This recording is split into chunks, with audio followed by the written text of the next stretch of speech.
Selamat datang di channel Roman Kehidupan, channel yang menceritakan novel dengan judul Kaya Dalam Semalam.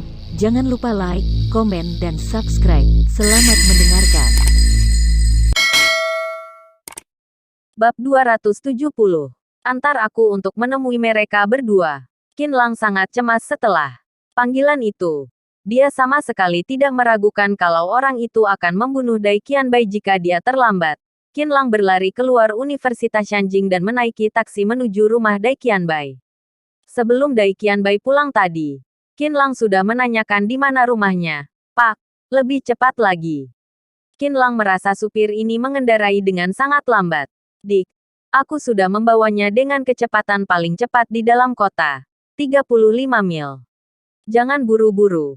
Buru-buru tidak baik untuk kesehatan. 40 menit lagi kamu akan tiba di tujuan. Oh iya, nak, kamu bekerja sebagai penjaga keamanan di Universitas Yanjing. Berapa gajimu satu bulan? Supir itu menjaga tradisi baik para supir taksi Elbu Kota. Banyak berbicara. Biasanya Qin Lang masih punya waktu luang untuk ngobrol kosong dengannya. Tapi sekarang, nyawa Dai Qianbai tergantung padanya. Qin Lang tidak berani ceroboh. Pak, berhenti. Qin Lang berkata dengan suara rendah. Kenapa? Mau turun di sini ya? Ini harga mulai 14 yuan. WeChat Pay atau cash? Tanya supir. Qin Lang turun dari mobil dan berjalan ke kursi kemudi lalu menarik keluar supir. Supir mengira kalau Qin Lang akan merampok. Dia menatap Qin Lang dengan tercengang. Masuk ke mobil. Qin Lang memakai sabuk pengaman. Dan berseru pada supir. Supir tersadar dan naik ke mobil dengan cemberut. Brum, raungan suara mesin dan taksi melaju cepat. Qin Lang mengemudi dengan kecepatan 80 mil. Taksi itu maju dengan cepat seperti ikan terbang yang meraungi lautan. Perjalanan yang seharusnya memerlukan 40 menit. Qin Lang hanya perlu 18 menit untuk sampai ke tempat Dai Qianbai. Jika bukan karena tidak bisa menerobos lampu merah, Qin Lang bisa sampai dengan lebih cepat. Supir turun dari mobil dan memuntahkan makan malamnya. Dia sudah menjadi supir selama 20 tahun dan belum pernah mengemudi dengan kecepatan Qin Lang tadi. Tadi beberapa kali dia melihat mobilnya hampir menabrak mobil lain. Tapi pada akhirnya Qin Lang berhasil sampai tempat tujuannya dengan selamat. Qin Lang tidak memperdulikan dia. Membayar 200 yuan lalu bergegas pergi. Basement Dai Qianbai tidak sulit untuk dicari. Qin Lang dengan cepat menemukan pintu rumah Dai Qianbai. Tok tok tok. Qin Lang mencoba membuka pintu tapi pintu tersebut terkunci. Dia mengatur nafasnya dan mengetuk pintu. Masuk. Terdengar suara kunci pintu terbuka dan suara kasar pria dari dalam. Qin Lang masuk. Dia melihat Dai Qianbai terbaring di lantai. Kedua tangannya diikat. Wajahnya babak belur penuh darah. Mengernyit kesakitan. Di sampingnya ada seorang gadis yang tampak sederhana. Kak Dai, seru Qin Lang. Perhatiannya semua terpusat pada Dai Qianbai. Sepenuhnya melupakan satu orang lain yang berdiri di tengah kamar. Seseh perhatian Qin Lang dengan cepat terfokus pada suara itu. Dia menyipitkan matanya. Seorang pria besar berdiri di belakang pintu. Dan dengan cepat mengarahkan tinjunya ke arah wajahnya. Cheng Meng tidak sabar. Dia ingin membuat Qin Lang pingsan dengan satu tinjuan. Lalu dengan cepat menyingkirkan kedua penjaga keamanan rendah ini lalu menikmati adik polis ini sepuasnya di ruangan basement kecil ini terakhir membuat kedua mayat penjaga keamanan ini ke gunung. Membiarkan hewan buas di gunung memakan mayat mereka. Tidak akan ada yang menyadari kota Yanjing kehilangan dua penjaga keamanan rendah. Walaupun imajinasinya sudah sempurna. Tapi kenyataan tidaklah semudah itu. Rencana pertama Cheng Meng gagal tinjunya tidak membuat Qin Lang pingsan. Bahkan tidak mengenai Qin Lang sama sekali. Qin Lang mengeluarkan jurus, timbal balik serangan. Kedua tangannya menahan kedua tangan Cheng Meng. Tarik dan ulur. Kekuatan itu tidak bisa ia kendalikan. Duk, Cheng Meng menabrak dinding. Basement tersebut terasa bergetar. Siapa kamu? Cheng Meng bertanya, panik. Dari satu gerakan ini saja. Cheng Meng tahu kalau pemuda di depannya ini tidak biasa. Siapa aku? Bukan ini yang seharusnya kamu khawatirkan sekarang. Qin Lang berkata dingin. Beraninya dia memukul Dai Qianbai sampai seperti itu. Qin Lang tidak akan melepaskannya dengan mudah. Cari mati. Walaupun Cheng Meng sadar kalau Qin Lang tidak selemah yang ia kira. Tapi dia merasa dia juga tidak buruk. Dia yakin bisa mengalahkan Qin Lang. Cheng Meng mengarahkan tinjunya ke arah Qin Lang lagi. Dia ingin menghancurkan kepala Qin Lang. Qin Lang mendengus. Sama sekali tidak menganggap Cheng Meng. Dia juga mengarahkan tinjunya ke Cheng Meng dan kedua tinju itu saling bertabrakan. Kretak, terdengar suara tulang yang remuk. Keduanya mundur. Tangan Qin Lang tidak terluka sama sekali dan tangan Cheng Meng. Tulang jari tengah sampai jari kelingkingnya sudah patah. Arggggh. Cheng Meng berteriak kesakitan. Ini sama sekali berbeda dengan apa yang dia pikirkan. Pemuda ini sangat kuat. Lebih kuat. Berkali lipat daripada lawan yang pernah ia temui di ring tinju. Cheng Meng menatap Qin Lang dengan takut. Siapa sebenarnya kamu? Bagaimana mungkin bisa memiliki tenaga dalam sekuat itu? Aku sudah bilang.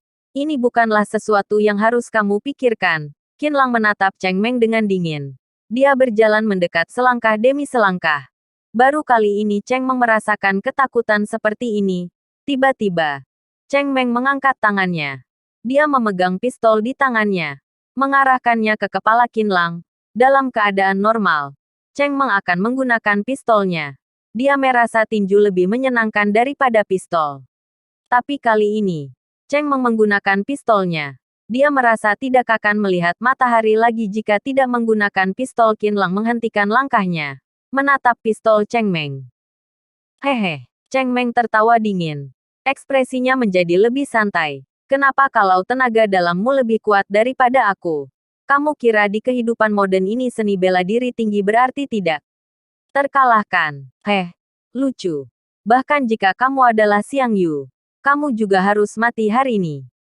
Xiang Yu adalah panglima perang dari negara Chu saat terjadi perang Chu Han di Tiongkok dulu 206-201 SM. Qin Lang sama sekali tidak memperdulikan Cheng Meng. Dia melangkahkan kakinya lagi. Cari mati, seru Cheng Meng dengan marah. Saat yang sama dia menekan pelatuk pistol dan dor. Terdengar suara tembakan di dalam kamar. Mendengar suara tembakan, Cheng Meng menjadi santai. Tembakan ini pasti membunuh Qin Lang. Dai Qianbai dan adiknya terdiam begitu mendengar suara tembakan. Mereka juga merasa Qin Lang selamat.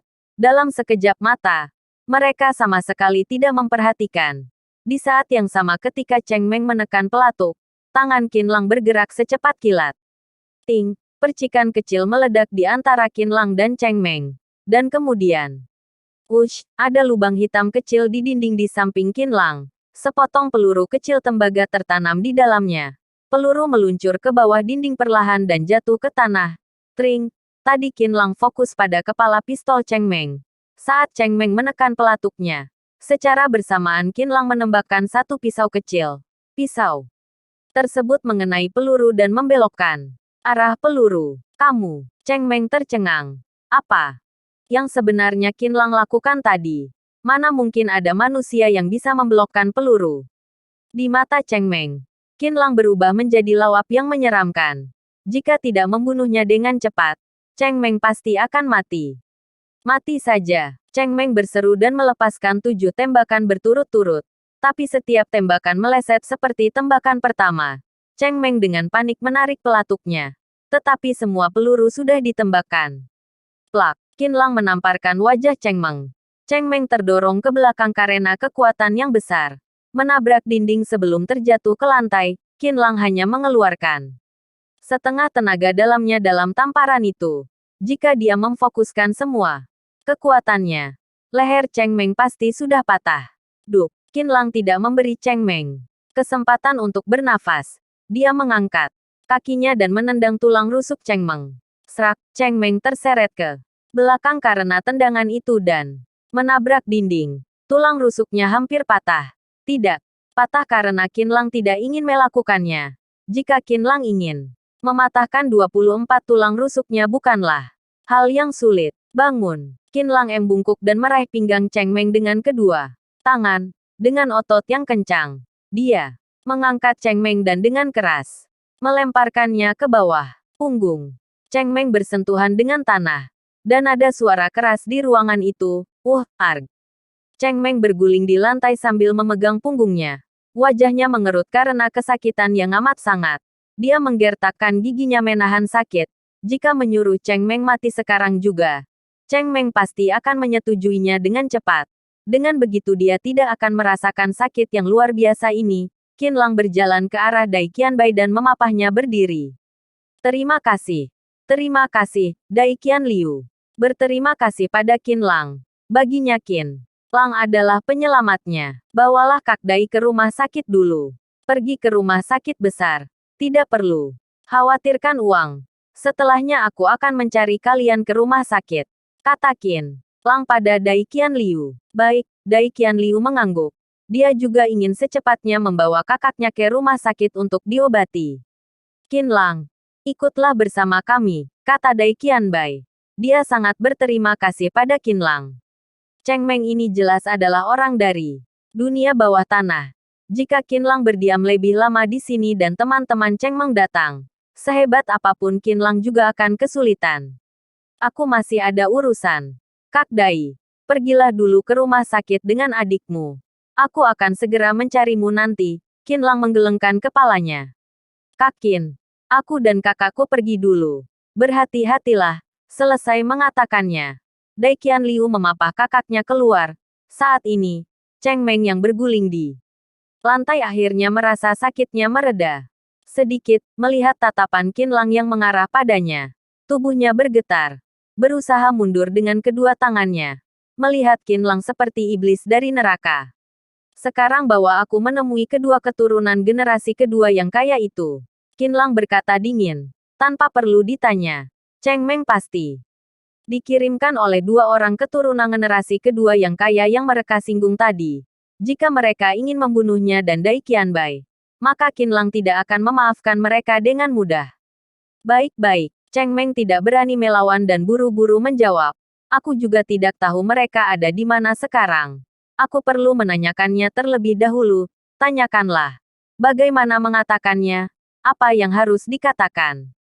Aku rasa tidak perlu aku ajari lagi. Kata Qin Lang. Dia juga tidak takut Cheng Meng bermain trik. Cheng Meng mengontrol emosinya. Agar Song Yi tidak curiga, mengeluarkan ponselnya dan menghubungi nomor Song Yi. Mendengar nada sibuk dari ponselnya, jantung Cheng Meng berdetak semakin kencang. Saat ini Song Yi dan Fang Zheng berada di villa pribadi Fang Zheng. Di dalam villa kamar tidur besar seluas 50 meter persegi terdapat tempat tidur double ekstra besar di bagian tengahnya. Terdapat meja, kursi ayun, alas panjat, DCB. Saat ini, pintu kamar terbuka. Dan pintu kamar mandi yang ada di seberang pintu juga terbuka. Ini adalah tempat di mana Fang Zheng bermain dengan wanita-wanitanya. Di tempat ini, dia sudah bermain dengan 30 lebih wanita. Juga pernah mengadakan pesta seks di sini. Hari ini, Fang Zheng memesan dua gadis yang sangat cantik dan bermain dengan mereka di sini bersama kakak sepupunya Song Yi.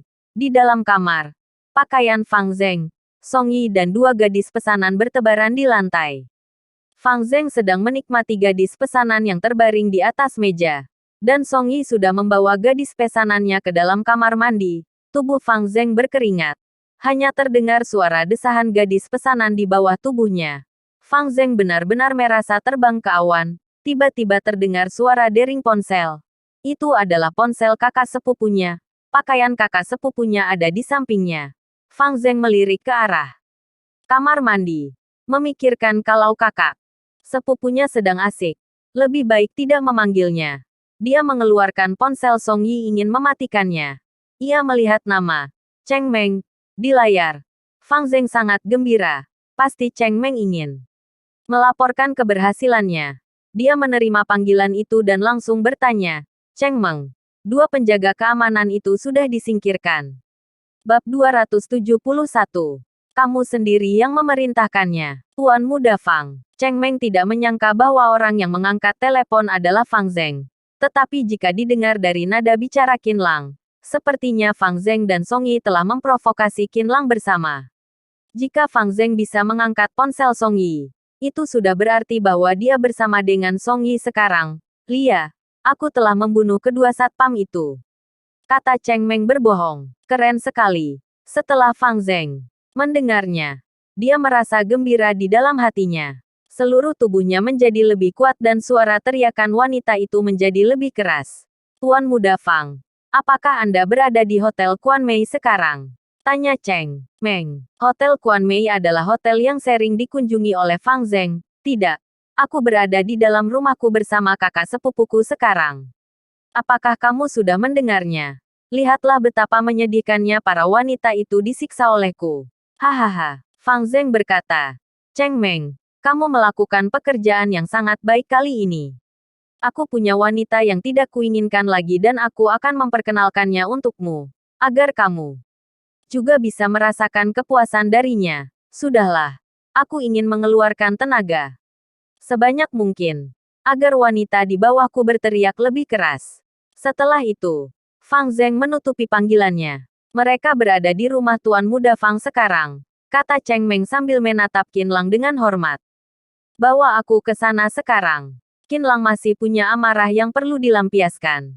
Baik. Baik. Mobilku ada di luar. Aku akan mengantar Anda ke sana.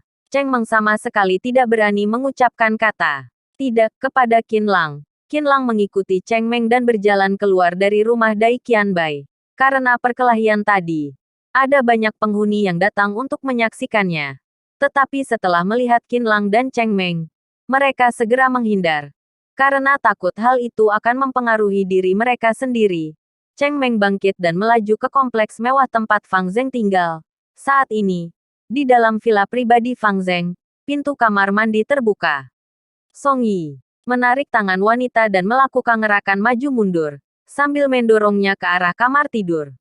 Wanita di bawah tubuhnya menjerit kesakitan. Alasan Song Yi memiliki hubungan yang begitu baik dengan Fang Zeng, selain hubungan kakak adik sepupu, itu juga karena mereka berdua yang memiliki hobi yang sama.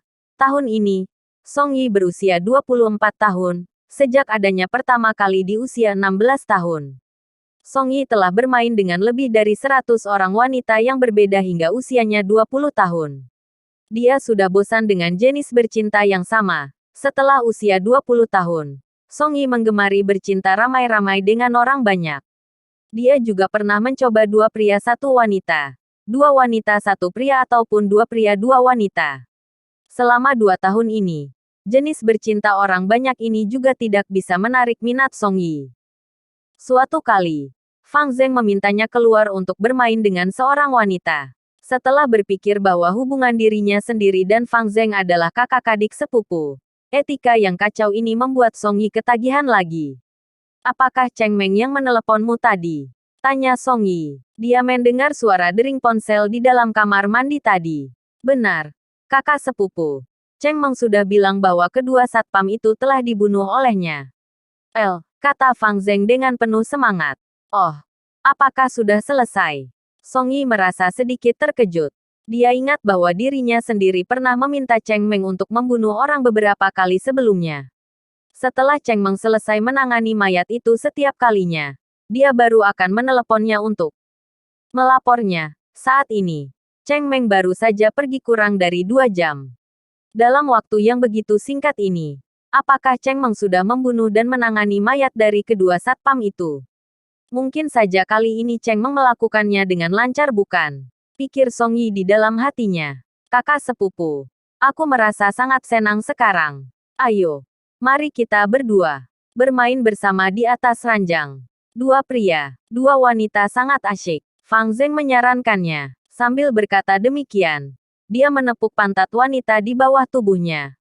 Lalu mengisyaratkannya untuk naik ke atas ranjang. Naik. Song Yi menopang pantat wanita yang montok di bawah tubuhnya dan naik ke atas ranjang juga. Tebakan tentang Cheng Meng tadinya sudah benar-benar dilupakan oleh Song Yi. Song Yi biasanya sangat tenang. Tetapi hanya saja saat ini, dia bisa kehilangan kesadarannya untuk sesaat. Saat ini, Cheng Meng mengendarai mobil Sagitar warna perak dan telah perlahan mendekati kompleks rumah tempat Fang Zeng tinggal. Qin Lang duduk di sebelahnya. Kompleks rumah tempat Fang Zeng tinggal adalah kompleks kecil yang mewah di Yanjing. Karena identitas Fang Zeng, dia lebih dihargai dan diperhatikan oleh kompleks kecil itu. Mobil Fang Zeng telah melaju ke Gerbang masuk kompleks kecil. Satpam dari kompleks kecil itu segera melangkah ke depan untuk bertanya. Siapakah yang kamu cari? Tanya Satpam. Tindakan keamanan di kompleks kecil ini sangat ketat. Jika mereka tidak mendapatkan izin dari penghuni di kompleks ini, mereka tidak akan diizinkan untuk masuk. Tuan Muda Fang, Cheng Meng bahkan tidak melihat Satpam itu dan suasana hatinya menjadi sedikit khawatir dan gelisah. Tuan Muda Fang tidak menyapa kami. Atau tidak bisakah Anda menelepon Tuan Muda Fang sekarang? Setelah mendengar bahwa mereka mencari Tuan Muda Fang, sikap dari Satpam itu menjadi lebih hormat. 2 jam yang lalu, dia telah melihat Tuan Muda Fang dan Tuan Muda Song yang memasuki kompleks dengan matanya sendiri, tidak peduli siapapun dari kedua tuan muda itu. Bukanlah orang yang bisa diprovokasi oleh Satpam kecil seperti mereka. Sial. Bukannya kamu terakhir kali pernah melihatku. Apakah kamu pikir kamu bisa menelepon Tuan Muda Fang dengan sesuka hatimu? Kata Cheng Meng sambil menatap Satpam dengan marah. Dia ditinju oleh Qin Lang sampai pipi kirinya membengkak. Apalagi penampilannya yang awalnya terlihat sangat ganas, yang telah mengejutkan Satpam di bawah cahaya redup di malam harinya. Bulan ini, Satpam ini juga pernah melihat Cheng Meng yang memang datang ke kompleks ini. Karena dia membantu Song Yi untuk melakukan banyak hal. Baik. Anda jangan marah. Aku akan membuka pintu untuk Anda. Kata Satpam itu segera. Dia pernah mendengar bahwa orang ini pernah meninju di bawah tanah dan ada beberapa nyawa yang jatuh di tangannya. Sebagai Satpam, dia tidak berani memprovokasi orang yang seperti itu. Jika dirinya sendiri menjadi sasarannya, nyawanya sendiri juga akan ditangguhkan. Segera. Palang itu diangkat ke atas dan Cheng Meng mengendarai mobil perlahan menuju Villa Fang Zheng. Di dalam villa, Song Yi dan Fang Zheng sedang bermain dengan gembira dan kedua wanita itu juga mengeluarkan suara jeritan yang menyedihkan di bawah tubuh mereka. Di dalam kamar penuh dengan adegan percabulan, Song Yi berdiri di atas ranjang. Dia berjalan di lantai tanpa alas kaki. Dia ingin mengambil sebatang rokok untuk beristirahat. Kemudian balik ke atas ranjang untuk bertarung selama berapa ronde lagi. Kakak sepupu. Kedua wanita itu milikku sekarang. Kamu merokoklah sana. Haha, Fang Zheng mendorong kedua wanita itu ke atas ranjang. Kemudian tubuhnya menimpa ke arah tubuh kedua wanita itu seperti harimau yang kelaparan. Song Yi sedang duduk di atas kursi yang nyaman dekat ambang jendela. Tirai di depan jendela telah ditutup dengan rapat. Lagi pula, tidak pantas untuk menunjukkan hal semacam ini kepada orang lain. Sehingga dia menyalakan sebatang rokok dengan santai. Sambil menyaksikan adegan yang mesra itu, Song Yi merasakan angin sejuk tertiup padanya. Dia bangkit dan ingin menutupi jendela. Tetapi saat dia membuka tirai sedikit, dia melihat sebuah mobil yang perlahan-lahan berhenti di bawah villa. Itu adalah mobil Sagitar yang dibeli oleh dirinya sendiri untuk Cheng Meng. Saraf Song Yi menegang. Mengapa Cheng Meng bisa datang ke sini? Dia berdiri di balik tirai, sambil mengamati gerakan di bawah dengan cermat. Dia melihat ada 2 orang yang turun dari mobil. 1 orang adalah Cheng Meng dan 1 orang lainnya adalah Satpam kecil yang bernama Qin Lang. Itu bukannya Cheng Meng bilang bahwa dia telah membunuh kedua orang itu. Mengapa Satpam kecil itu masih hidup dan apa tujuannya Cheng Meng untuk membawanya ke sini? Song Yi langsung merasakan sejenis perasaan yang tersedak. Dia segera menganalisis dalam pikirannya bahwa ada kemungkinan yang paling besar atas munculnya situasi ini sekarang. Itu karena Cheng Meng telah berbohong sebelumnya. Sedangkan alasan dia berbohong adalah karena ada orang yang sedang mengancamnya. Orang ini tidak diragukan lagi adalah Qin Lang si Satpam kecil yang berada di sebelah Cheng Meng. Saat ini, mengapa Qin Lang bisa mengancam Cheng Meng? Song Yi memikirkan sebuah tebakan yang buruk, bahwa Cheng Meng sama sekali bukanlah lawan dari Satpam kecil ini. Ketika melihat Cheng Meng dan Qin Lang sudah berjalan masuk ke dalam villa, hati Song Yi tergantung di udara. Fang Zheng. Song Yi menatap Fang Zheng yang sedang bermain di atas ranjang dengan gembira. Ada apa? Kakak sepupu. Mengapa ekspresi wajahmu terlihat begitu jelek? Tanya Fang Zheng sambil melakukan latihan peregangan dan menatap Song Yi. Sebelum Song Yi berbicara, terdengar suara, pong, dan hati Song Yi bergetar. Dia tahu bahwa itu adalah suara pintu villa yang terbuka. Siapa? Apakah tidak ingin hidup lagi? Fang Zeng juga telah mendengar suara pintu yang terbuka. Dia awalnya terkejut dan kemudian marah. Tetapi dia sama sekali tidak memperhatikan bahaya yang mendekatinya. Kamu bertindaklah sesuai dengan kondisi. Kamu harus mendengar kata-kataku. Song Yi memaksa dirinya sendiri untuk tenang. Kemudian dia berjalan cepat ke sisi Fang Zeng dan berbisik padanya.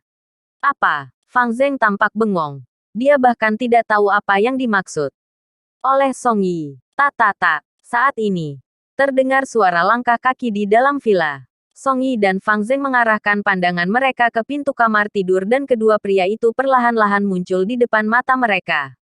Kamu setelah melihat Qin Langxi. Satpam kecil itu. Fang Zeng sepertinya telah melihat hantu. Dia perlahan-lahan mendorong wanita di bawahnya dan berdiri di atas lantai. Cheng Meng. Beraninya kamu berbohong padaku. Bunuh satpam sialan itu segera. Kata Fang Zeng dengan marah. Ketika melihat Qin Lang yang sedang menatap dirinya sendiri. Seluruh tubuhnya menjadi gemetar. Cheng Meng menundukkan kepalanya dan tidak berkata apa-apa. Peluru pun tidak bisa membunuh Qin Lang. Dia sama sekali bukan lawannya Qin Lang. Kalian berdua sungguh bersemangat. Qin Lang menatap kedua orang yang telanjang itu dan berkata sambil tersenyum. Apa yang ingin kamu lakukan? Fang Zeng tiba-tiba menyadari ada sesuatu yang salah. Dia menatap Qin Lang dengan waspada dan mundur selangkah demi selangkah. Apa yang ingin kulakukan? Aku dan kakak Dai hanya tidak membiarkan kalian masuk ke dalam perumahan keluarga dan kalian sudah menginginkan nyawa kami. Jika itu adalah kamu, apa yang ingin kamu lakukan sekarang? Tanya Qin Lang. Kalimat ini telah membuat Song Yi dan Fang Zeng menyadari bahaya karena Qin Lang yang datang kali ini. Sobat, aku benar-benar tidak tahu apa-apa tentang hal ini. Aku sama sekali tidak tahu bahwa dia akan membunuh kalian. Song Yi tiba-tiba menatap Qin Lang dan berkata demikian. Cheng Meng dan Fang Zeng sama kaget. Jelas Song Yi yang meminta untuk membunuh Qin Lang. Mengapa dirinya sendiri bersikap begitu polos saat ini? Ketika Cheng Meng melihat tatapan Song Yi yang sedikit berubah, dia segera mengerti di dalam hatinya bahwa Song Yi memintanya untuk membantunya berakting. Kakak sepupu. Fang Zeng melihat ke sana kemari dan masih tidak mengerti. Kata-kata Song Yi sebenarnya sedang menyingkirkan tanggung jawab. Kemudian Song Yi menyelanya. Fang Zeng, mengapa kamu tidak berdiskusi denganku? Jika aku tahu lebih awal, aku pasti tidak akan membiarkanmu untuk melakukan hal ini.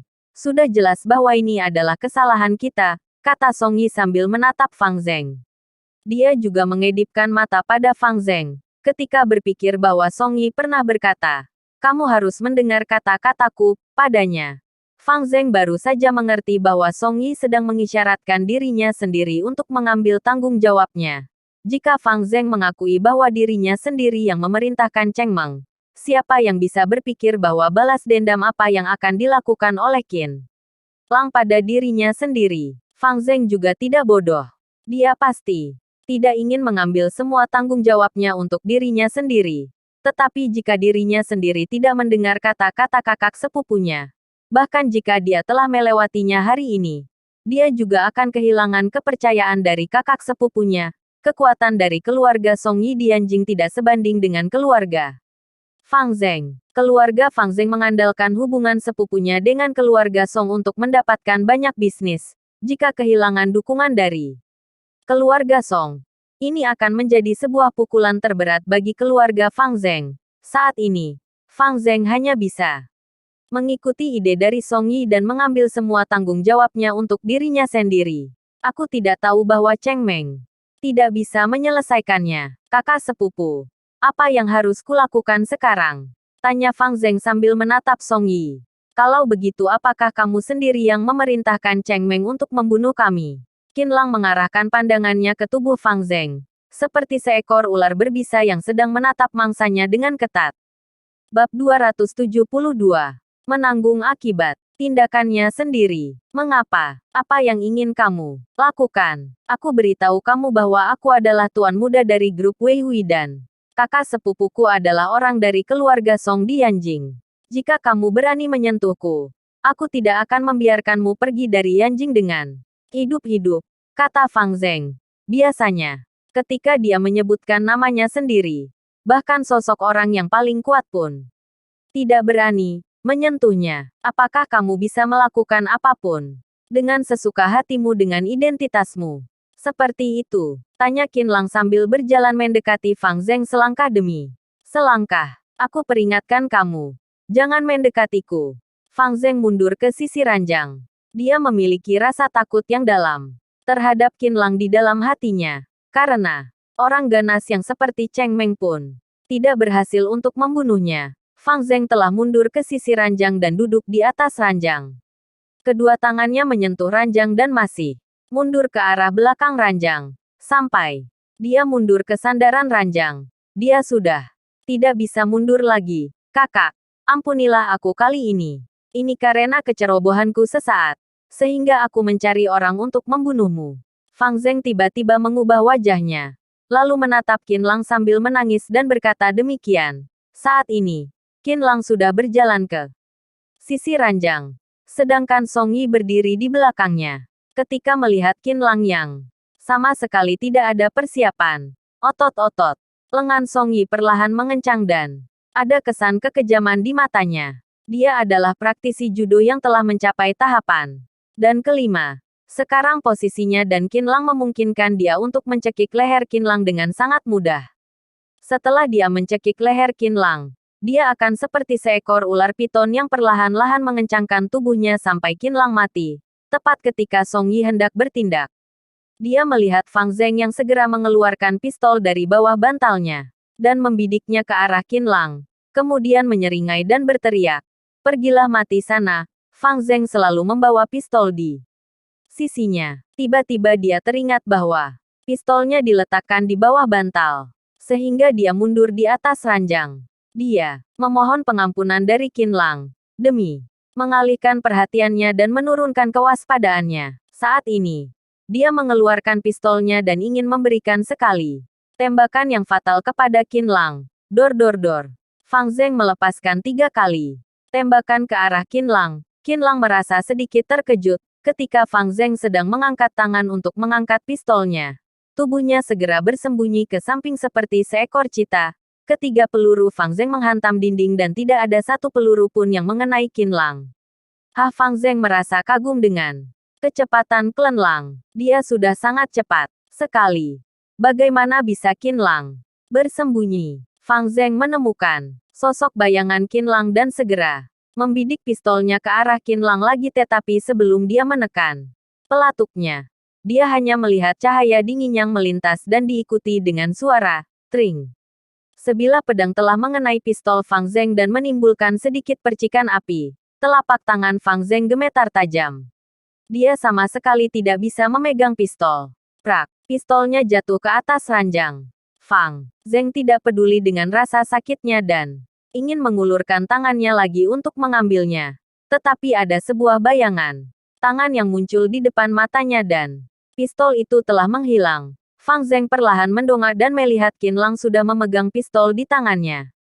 Saat ini, moncong pistol yang hitam itu sedang diarahkan ke kepalanya. Saat melihat keterampilan Qinlang yang begitu luar biasa, Song Yi diam-diam merasa takut. Untungnya, dia tidak sempat untuk bertindak.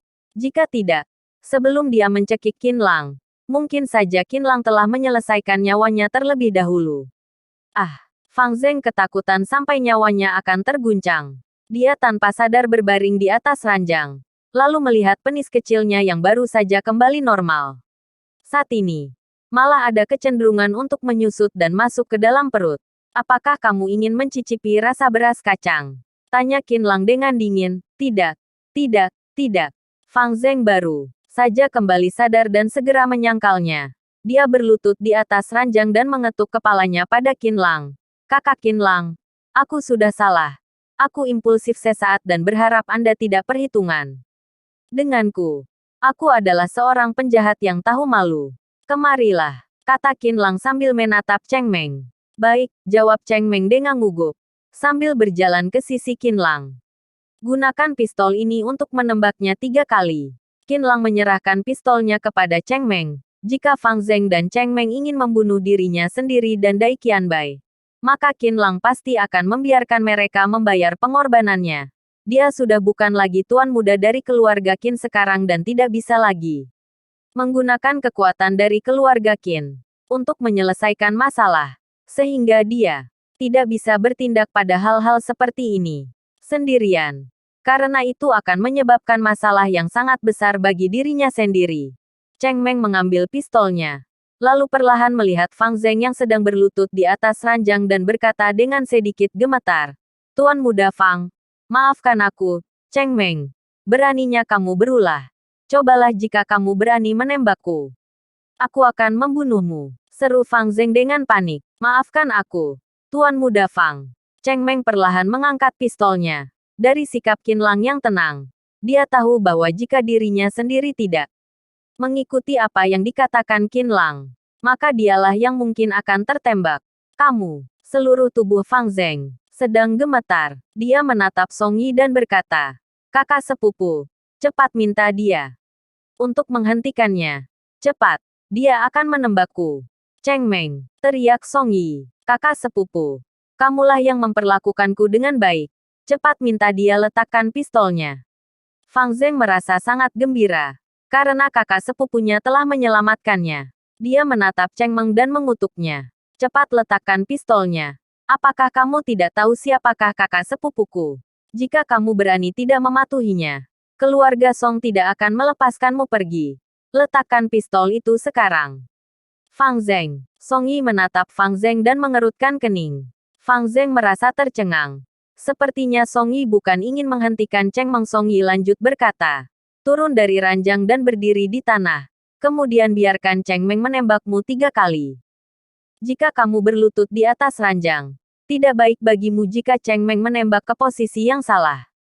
Ternyata Song Yi bukan ingin menghentikan Cheng Meng, tetapi malah membiarkan Fang Zeng turun dari ranjang dan membiarkan Cheng Meng membidiknya lebih pas. Fang Zeng hampir akan runtuh. "Kakak sepupu, bantulah aku." Fang Zeng merasa sangat putus asa dan Song Yi adalah satu-satunya harapannya. "Kamu turun sekarang." Song Yi menarik Fang Zeng dari atas ranjang ke bawah ranjang.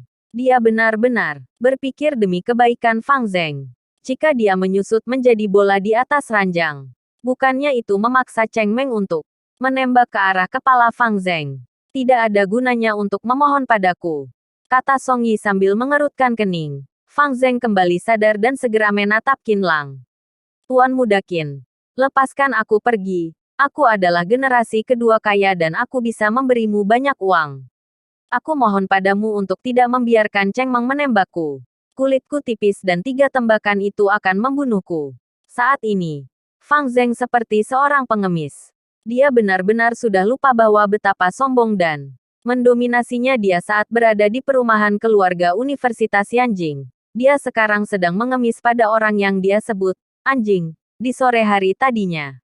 "Untuk apa kamu masih bengong di sana?"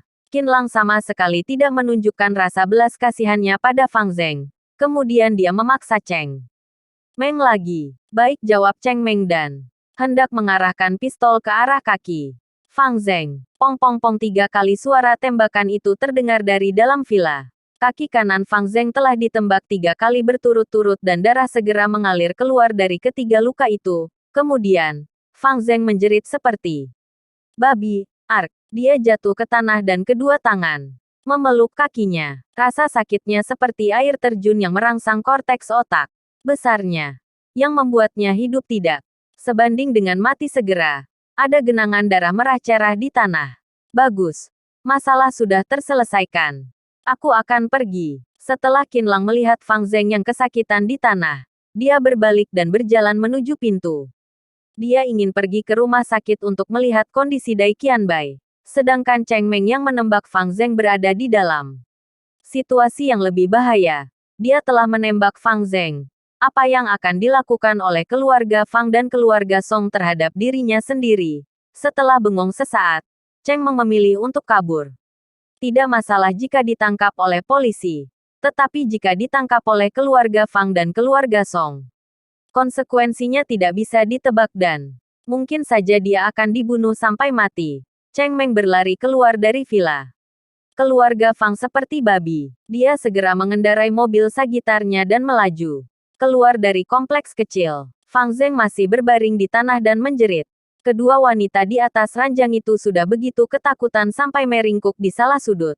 Sedangkan Song Yi baru saja menghela nafas dengan lega saat ini. Untungnya, dia cerdas dan melemparkan semua tanggung jawabnya pada Fang Zeng. Jika tidak, orang yang akan ditembak bukanlah Fang Zeng sendirian. Song Yi tidak berjongkok untuk melihat situasi Fang Zeng untuk pertama kalinya, melainkan dia mengambil pakaiannya sendiri, lalu duduk di atas ranjang untuk mengenakan pakaian dalam, celana dan kemeja satu persatu. Kali ini, tim satpam dari kompleks kecil itu telah menyerbu ke dalam villa dan melihat Fang Zeng yang tergeletak di tanah. Semua orang menjadi bengong. Siapa yang berani menembak Tuan Muda Fang? Panggil ambulans segera. Kata Song Yi sambil menatap satpam yang bengong itu. Beberapa satpam itu segera mengangguk. Dan seseorang dari mereka mengeluarkan ponsel untuk menelepon nomor darurat. Kakak sepupu, aku telah melakukan apa yang kamu katakan.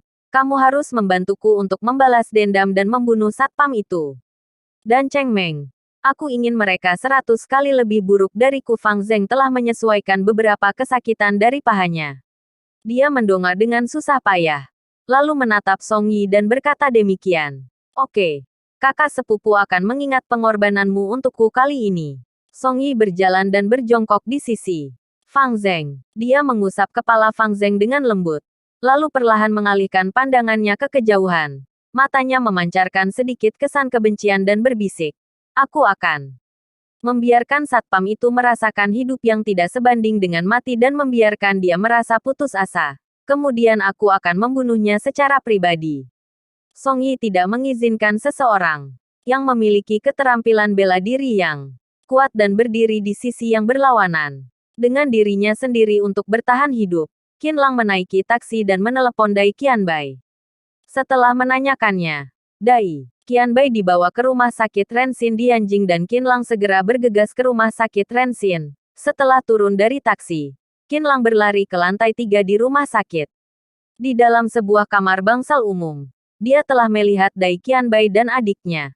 Tetapi Dai Qianbai hanya berbaring di atas ranjang dan lukanya masih belum ditangani. Qin Lang, kamu sudah datang. Baguslah jika kamu baik-baik saja. Setelah melihat Qin Lang yang baik-baik saja, Dai Qianbai merasa lega di dalam hatinya. Kakak Dai, mengapa kamu tidak membiarkan rumah sakit untuk memeriksa lukamu? Ini sudah lama bukan? Tanya Qin Lang dengan cemas saat melihat luka di kepala Dai Qianbai. Rumah sakit tidak akan melakukan operasi pada kakakku jika tidak ada uang. Kami baru saja membayar uang 150 yuan untuk tinggal di kamar bangsal ini. Dai Qianliu merangkul lengan Dai Qianbai dan berkata kepada Qin Lang. Matanya penuh dengan kecemasan. Dai Qianliu tiba-tiba berdiri, lalu berjalan ke depan Qin Lang, berlutut di depan Qin Lang dan berkata, Kakak Qin Lang, pinjamilah aku sedikit uang, agar kakakku bisa melakukan operasi. Kamu tenang saja, aku pasti akan mengembalikan uangnya padamu. Meskipun aku adalah seorang pelajar, tetapi aku bisa mencari pekerjaan paruh waktu untuk mengembalikan uangnya. Selamatkanlah kakakku.